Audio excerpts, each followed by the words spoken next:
বারবার এই প্রসঙ্গটা চলে আসে, সেজন্য বলে দিচ্ছি যে শরিকানা কুরবানিটা, ভাগে কুরবানির বিষয়টা, ভাগে কুরবানির বিষয়টা বারবারই চলে আসে। তো যারা আমরা বলতেছি ভাগে কুরবানি হবে না, জায়েজ নাই, হারাম, এই সমস্ত ঘোষণা দিচ্ছি, ফতোয়া দিচ্ছি, আমাদের মতোই অনেকে দিচ্ছি। এখন আমার প্রশ্ন হচ্ছে, ইসলাম হচ্ছে ভারসাম্যপূর্ণ একটা পরিপূর্ণ জীবন ব্যবস্থার নাম। আমার কাছে একটা বই আছে, একটু দেখাই বইটা দেখেন, মাসাইলে কুরবানি এবং আকিকা, প্রফেসর ডক্টর আল্লামা আসাদুল্লাহ আল গালিব মোহতারাম আমিরে জামাত, তিনি এই বইটা লিখেছেন। তিনি এখানে অনেকগুলি কথা উল্লেখ করেছেন, ভাগে বা শরিকানায় কুরবানি করার কথা, অনেক কথা বলেছেন। কিন্তু আপনি আমাকে বিশ্বাস করেন, দেখাতে পারবেন না ইনি ভাগে কুরবানিকে নাজায়েজ অথবা হারাম বলেছেন, এরকম একটা কথাও এখানে নাই। নাজায়েজ অথবা হারাম বলেছেন একটা কথাও এখানে নাই।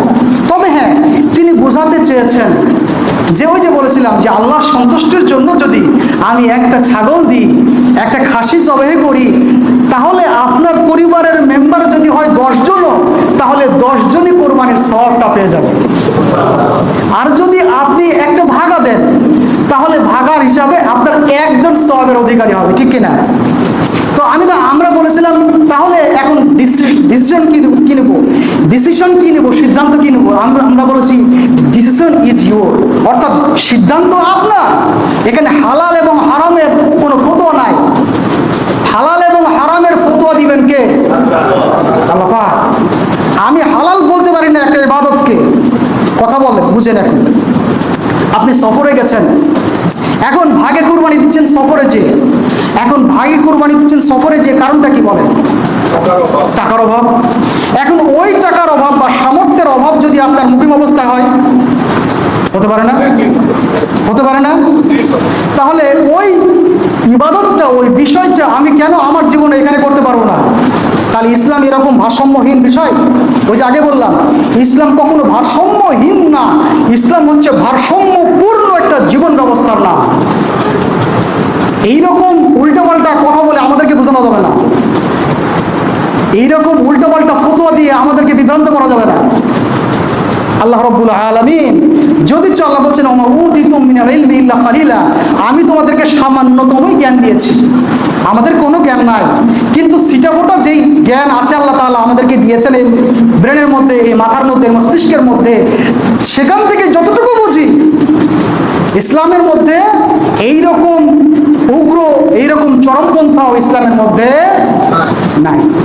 অতএব যে আমলগুলি আমাদের সমাজে প্রচলিত আছে, হ্যাঁ ত্রুটি থাকতে পারে, ভুল ভ্রান্তি থাকতে পারে, সেগুলো আমরা সংশোধন করে নেব কোরআন এবং হাদিসের আলোকে।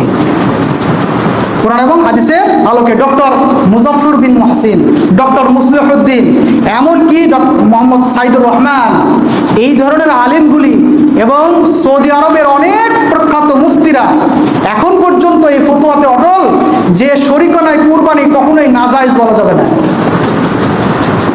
শরিকানায় কুরবানি নাজায়েজ বলা যাবে না। তবে গুড, বেটার, বেস্ট, কোনটা বেস্ট, কোনটা গুড আর কোনটা বেটার, এটা আপনাদের সামনে আমরা বলে দিয়েছি।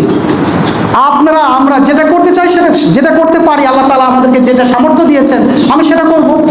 কেননা রাসূলুল্লাহ সাল্লাল্লাহু আলাইহি সাল্লাম সামর্থ্যের ব্যাপার বলেছেন, মান কানা লাহু সাআতান ওয়া লাম ইউদাহি ফালা ইয়াকরাবান্না মুসাল্লা, না, যে ব্যক্তির সামর্থ্য থাকা সত্ত্বেও কুরবানি করলো না, তাহলে সে যেন আমাদের ঈদগাহের নিকটবর্তী না হয়। তাহলে আমার যা সামর্থ্য আছে আমি সেটা করব। কথা বোঝা গেছে? আল্লাহ রাব্বুল আলামিন আমাদের সবাইকে দ্বীনের সঠিক বুঝ দান করুন, সবাই বলে আমিন। আল্লাহ তাআলা আমাদেরকে এই জিলহজের প্রথম 10 দিনে অতিরিক্ত বেশি ভালো আমল করার, নেক আমল করার তৌফিক দিন, সবাই বলে আমিন। কি কি কাজ করতে হবে এটা বলে দিই। জিকির আজগারের মাধ্যম দিয়ে আমাদেরকে দিন অতিবাহিত করতে হবে। এক, নিজের গুনাহের জন্য আল্লাহর কাছে বেশি তওবা করতে হবে। রাজি আছি?